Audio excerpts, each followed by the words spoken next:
Hey guys, this is Rob with the next video in the electrical Revit series. Where we left off before was we have a number of devices and equipment put in our model. Let me jump into our first floor power to see what we have. We've put in a number of receptacles. We've got some panels and a switchboard and even a meter center. We've got some motors. We've got a number of equipment connections, things like that all put in here, quads. And this is a good DD level, maybe early SD level as well. But when we get to CDs, it will be time to start circuiting things. And what's nice in Revit, as we'll find out here, is circuiting in Revit, once you've figured it out, because there's a number of steps, but when you have to revise it, panel schedules get revised automatically. So we will see how that works. It's a very powerful thing here in Revit. So let's see, how do we connect these things to our distribution system. We're going to start with receptacles in this video. So let's start here in this little room, PPOE. It's a water entry room with just one convenience receptacle. Now, how you circuit your receptacles and loads is a design decision, but when you've decided how you want to do it, this is the procedure. So we'll say we've decided to give this receptacle its own dedicated circuit, and we're going to connect it to this branch panel 1A. I like to make sure that my panels and things are set up for connection. What I mean is, when we installed these, we made sure they were the right voltage and phase and circuit numbers, things like that. But I always do a quick double check. So let's click on panel 1A, and over here in the properties here, you can see all these properties, but the main things we want to look at are, you can see this panel has no loads yet, no connected, no demand, nothing. And then down here under general, it's panel name 1A, which is correct. Now, circuiting information, it's a 225 amp main, which is the lugs, 42 circuit right now. This main circuit breaker rating is a little, well, it's erroneous right now because this is a main lug only panel. So this really doesn't matter, and we'll see in the panel schedule how we deal with that. But important thing here is this distribution system. It is set up as a 12208Y, so we can connect our 120 volt receptacles to that. And yeah, that's the main thing we want to make sure. Same thing with our switchboard. It is all set up as a 12208 board, and even our meter center is set up 12208. So this is a fully 208 building. It's of course less complicated than a 480 building. But that's all ready for connections. So what we do is we just start circuiting our receptacles. Let's click on this receptacle. Over here on the properties, you can see right now that there's no panel and no circuit number assigned to this receptacle. So it's just sitting there idling with not connected, and it is set up as a 120 volt connection. 180 VA load is built into this receptacle. So what we do up here in the top is we find this power button. So we're going to create a system. We're going to click power, and then you see the power ribbon panel comes up. We can select which panel we want to connect it to. You can either do it with this drop down. This drop down will list all of the 12208 panels, or even transformers if we had them. Anything that I can connect 12208. If we had a 480 volt system, you would not see the 480 volt panels in this list. So we can select a panel here. I can just click 1A, or we can go over here to this button called select panel, and this says connect the circuit. You can only connect circuits to compatible panel, like we talked about. The panel must have a slot available, must match the distribution system. Once selected, click edit circuit to specify breaker rating. So what this means is we can select the panel actually by clicking on it here in the model. I mean, in a project where the panel is on the same view, same floor, I can just click it, and now I've connected it to panel 1A. So you can do that. I do a lot of the drop down as well. When you have a more complex building in it, it's hard to find the panels, or they're on other floors. But now we've created a circuit, and over here you can see now that we're looking at the circuit, the properties of this circuit. And this is a bunch of information about just about this one circuit. It's circuit number 1 in panel 1A. So it automatically assigned us to circuit 1. We did not get to select which circuit we want to connect to. Revit does that for you. It's easy to change the circuit if we decided that we really wanted this on circuit 30 or circuit 3 even. We can change that easily in the panel schedule view, which I'll show you. But for now, it just picks the first available circuit. And also, as far as, the next circuit it would pick, would it be circuit 2? Would it be circuit 3? It depends on how things are set up. And in our project template, we have it set up so that it will do alternating numbers. It would do 1, 3, 5, 7. So it would work its way down the left side of the panel board. But that can be, modified if you need to. But also remember, you can move circuits around fairly easy, which I'll show you. But for now, we've got circuit 1A, panel 1A, circuit 1. It's a breaker connection. You could have a subfeed lug, things like that if we need to, but a breaker is what we want. The load name, this means within the panel schedule, what is that circuit description? They use the two different terms. What's that going to say? For example, right now I just brought in a default load type, but we want to call this something like receptacle, and I like to put the room name, not the room number, PPOE, room, just because not often in the field do you see a room number on a door or on a floor plan. The users know it by the name. So there we go. Hit enter there, and you can also apply it to make sure it sticks. Now down here, the rating of this breaker. This can be modified in the panel schedule as well, but I like to do it here. Just to remind myself, 20 is good. The frame, we don't worry about the frame. That's not going to get published. And then it's showing you all of the load information of this circuit, remember, not the receptacle, but of the circuit. And it only has the one receptacle connected to it right now. And then down here, it also gives you the length of the circuit. And I believe Revit just figures out, horizontal and then some vertical. It adds up that length for you, which would be handy for some voltage drop calcs. And then it assigns a wire size. Now, we don't worry about the wire size in Revit, really. We don't do anything with it, but it's there. So that's what happened there. We made a circuit. How are we going to document that? What we can do is up here you can see that we can add wiring. Now they call it a wire, but it's actually a conduit with wire in it. So we can add an arc type, or we can add a chamfered, straight lines with radius corners.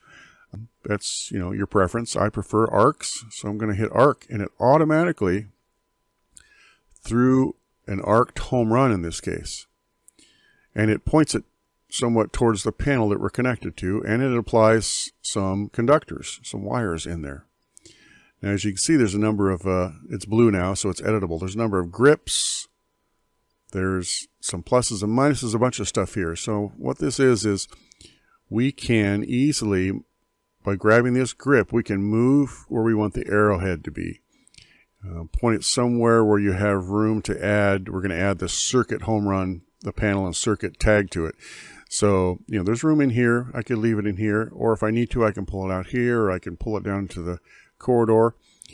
One thing to note too, a side note, these bubbles you see, these section bubbles we have, they're only here in the model. They would not show up in our final sheets when we print them. They only show up if they're actually assigned, if the section is actually assigned to a sheet.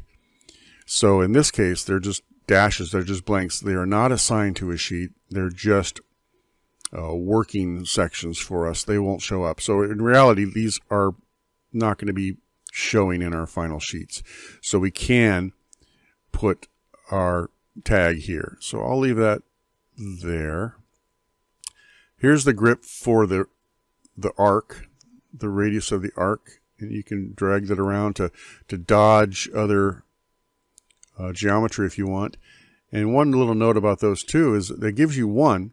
You can add more. You can right click on here, insert vertex, and you can decide where on this curve you want to add another vertex. Let's put one there. Now we have two of these vertices. So if I had to dodge, if I had a really long arc, I could dodge around some other things. I could even do kind of a spline looking thing. You can add as many vertices as you need to get this arc to look right. So I only need one. I'm going to go ahead back and just delete that vertex. But that's how those work. The other piece of this, you click on it, is this end. Now luckily it attached nicely to my receptacle. Depends on the geometry of your device. Sometimes they don't attach correctly. And you can see this little circle right here. That's a grip for that end. And I can move that wherever I want to. So I like it to hit the receptacle at a point that if I was to project that arc, it would hit the center of the receptacle. So wherever that intersection is, I like it to hit there. That's my preferred graphical look, rather than like just randomly connecting there, or I like it to kind of disappear towards the center of the device. That's just a preference. You can draw it how you like. But that's how that works. If you have trouble seeing this circle because the geometry is so thick, the other trick is up top in your quick access toolbar. There's a thing right here called thin lines. Displays all the lines on the screen as a single width. And so click on that, and it's a toggle. It turns all of our lines, panels, everything into thin lines. That way, when you click on this, the grip is easier to see. So there's that trick if you have trouble finding the grip. Sometimes that grip gets buried here, and this is actually the electrical connection point for this receptacle. So use thin lines to your advantage if you need to, and then you just toggle it back if you like to see your line weight. The other thing on these home runs or any of these circuiting, first of all, we have it set up in our template to only put conductors on a home run. If I was to have another arc between this receptacle and this receptacle, it would not show wiring. So that's a decision we've made for display options in our project template. But it shows these wires. Well, what's the plus and minus? You can add additional hot conductors. If you're, especially in lighting, sometimes we have to feed an always hot wire as well as a switched leg. And so we might need two hots, or in a situation of power, we might be having a half switched receptacle, something like that, where we need extra hots. So you can add extra hot conductors if you need to, line conductors. So let's just put it back, but that's what that's for. And then the rest of this was all set up in our prototype, how the ground looks and the neutral looks. But that's how wiring works here. It's very flexible. You can move it wherever you want. And then I guess just for demonstration purposes, let's just keep it up here. Move this guy, move this guy. There we go. And I'm going to put the tag right here so we can see it. So escape out of there. Now let's go up to the tag by category up top. You can get it here under system or under annotate. I think the tag by category might be here. There's tag by category here. So it's in a number of places. But I use this one up here, tag by category. Click it. And then sometimes the leader is checked. So I uncheck it for this. I don't need a leader on my circuit tag. Click somewhere on this, not here, but click somewhere on this wiring, and then drag that up where you want it. So that's a tag tied directly to the circuit. So that's how that works. Now let's see what happens on the panel schedule end. If we look on the left in our project browser, we do not even have a category for panel schedules. Legends, schedules, this is different kinds of schedules. Panel schedules will be its own heading. So we need to create some panel schedules. so we can get to them. And the way we do that, it's up here, and it takes a while to remember where this stuff is, but under the Analyzed heading tab, we have all this stuff, spaces, and here's panel schedules. Generates a panel schedule for a specified panel. So click on that, and what we see is a list of all of our panel switchboards, anything that a panel schedule can be created. And it automatically selected our lowest one. So panel 1A, we can just say OK, and it'll make a panel 1A schedule. Well, let's make all of our schedules that we want. We want one for 1B, we want one for our meter center, we want one for our main distribution board. The rest of these are other things that we don't need schedules for. All of our meter stuff will be contained in the meter center 1, which is the head end of the meter center. So let's just do these for now. Say OK. And now what it did, first of all, it's showing us one of the panel schedules for 1A. And then on the left in our project browser, now you can see we have a panel schedules heading. And here are the panel schedules created for us. And we can get to them by double clicking. MC1, here it is. And this uses a switchboard schedule instead of a branch panel. There's different kinds of schedules for different kinds of equipment. And then our MDB is also a switchboard type schedule.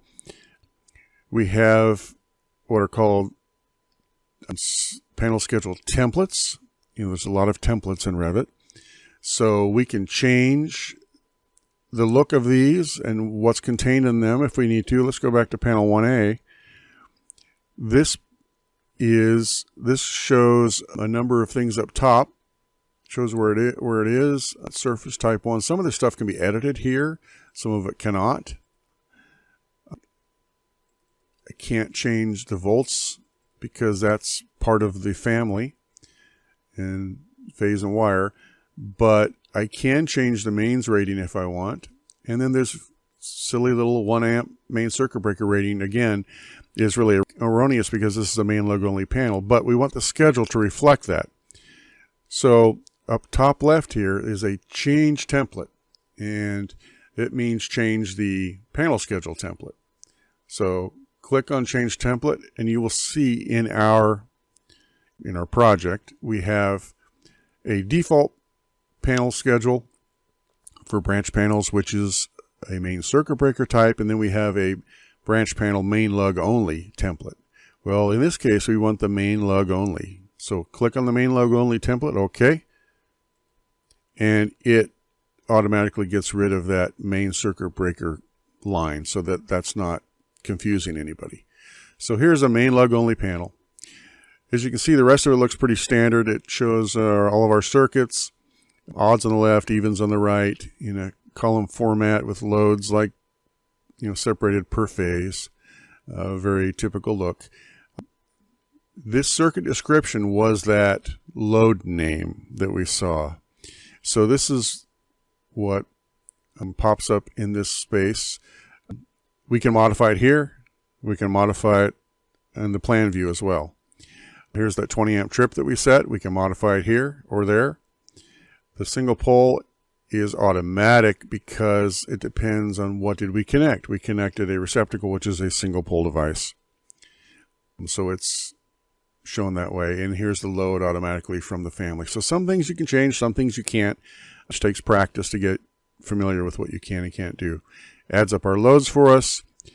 Gives us a load schedule, load summary, at the bottom of this, by load classification. That receptacle that we hooked up, that family, one of the type parameters was what kind of load classification was it? Was it receptacle? Was it lighting? Was it HVAC? So that divides up all of our loads that way. And the load demand factor, this is automatically done also because of how it's set up. If we had more than 10 kilowatts of receptacles, it would actually show us first 10K plus half of the rest. The NEC calculations that we use, it would show that. And so then it shows our demand, which is our calculated load. And here's our totals.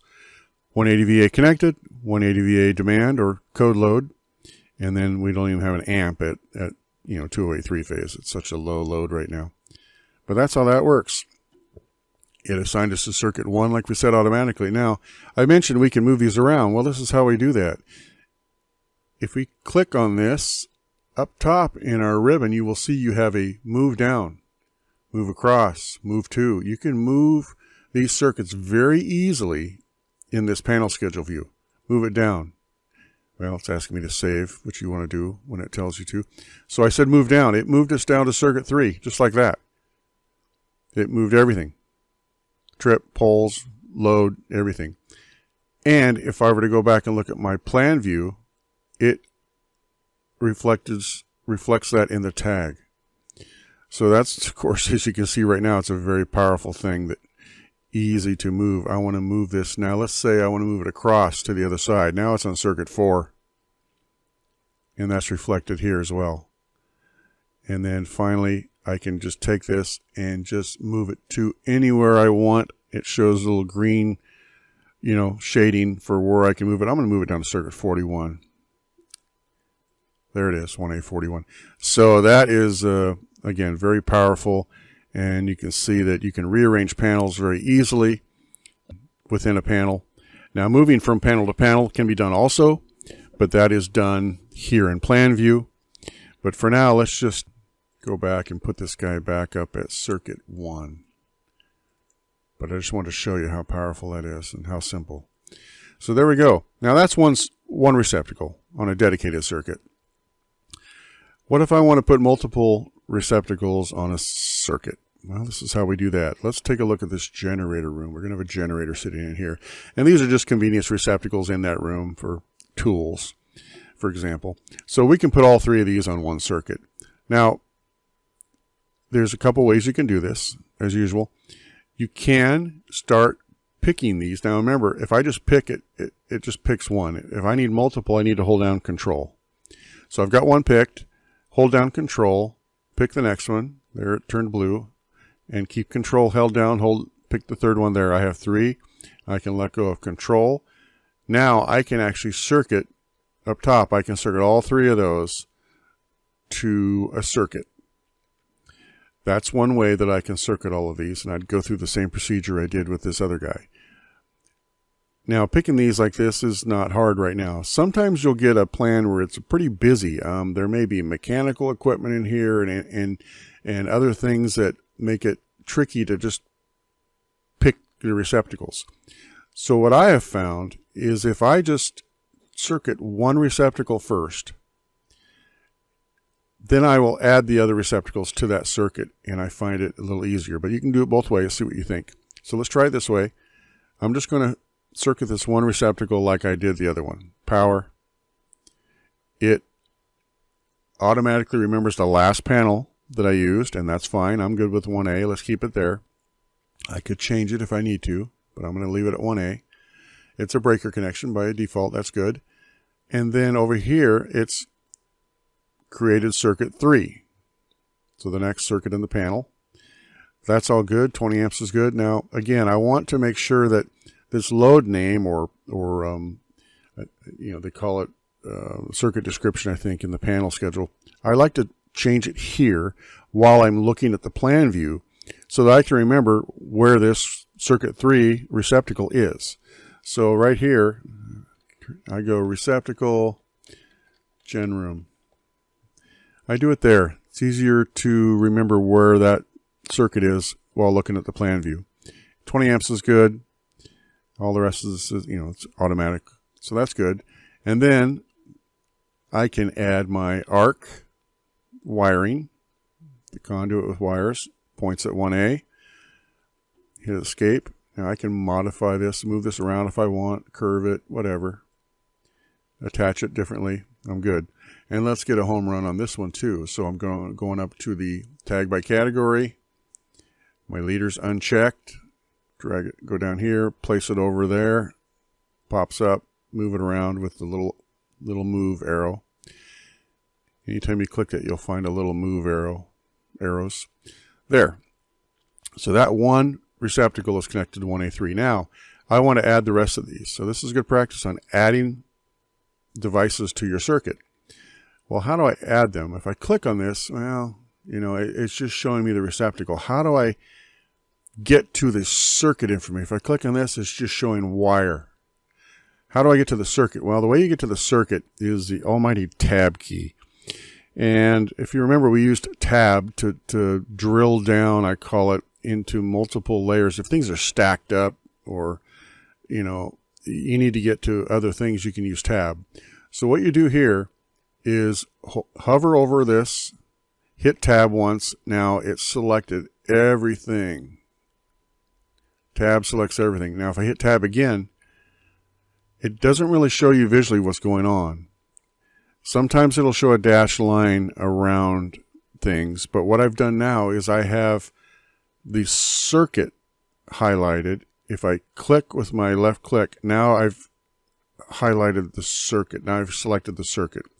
Again, it's a little tricky, but hit tab. It's usually a couple times. Click. Now I've got the circuit.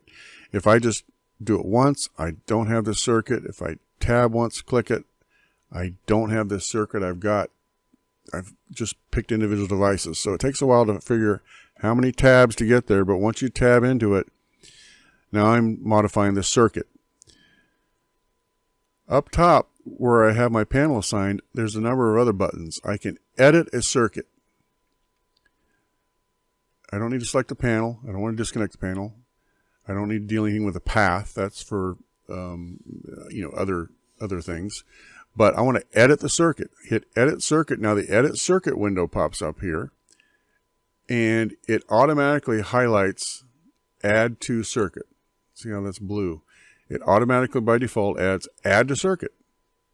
So now I'm in the sketch mode of adding to circuit, and you'll see that these other receptacles that are not on my current circuit are grayed out.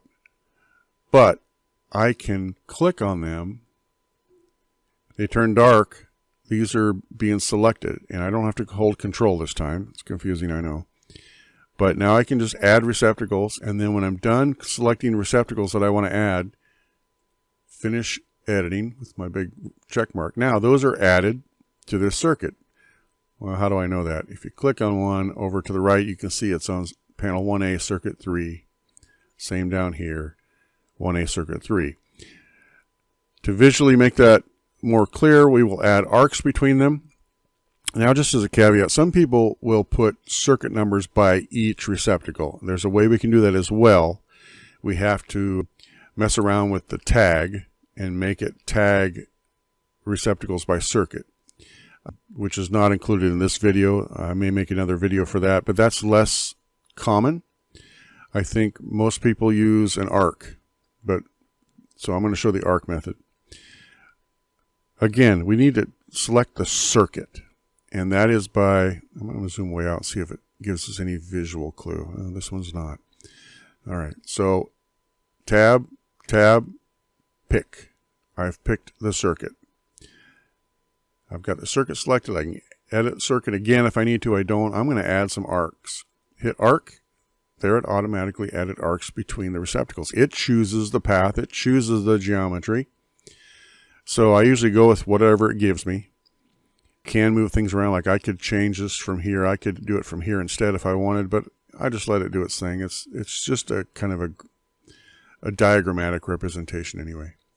So then again, I can mess around with grips if I don't like where it hooked them. I can change curves, things like that. But let's say that looks pretty good right there. And now, if I hover, tab, select the circuit, now we can see the circuit information has all of that load, 540 VA now for the 3 receptacles. So all that load is on that circuit. And escape out of here. Let's go back and look at our panel schedule. We can see the generator room now on phase B does show the full 540 VA with those 3 receptacles. Adds it all up, you know, does all the stuff automatically. You don't have to count receptacles and add up loads. It does it all. So that's how you can do multiple. If I need to add another receptacle, let's say I want to add this receptacle to that circuit, I could do the same thing. I could just hover, tab, and select the circuit, do the edit circuit, do the add circuit, that whole routine.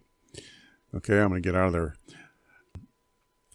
Now, what if I want to remove a receptacle from a circuit? Let's say that I've decided this guy here is going to be a dedicated circuit for maybe some controls or something in this generator room. So how do I remove it?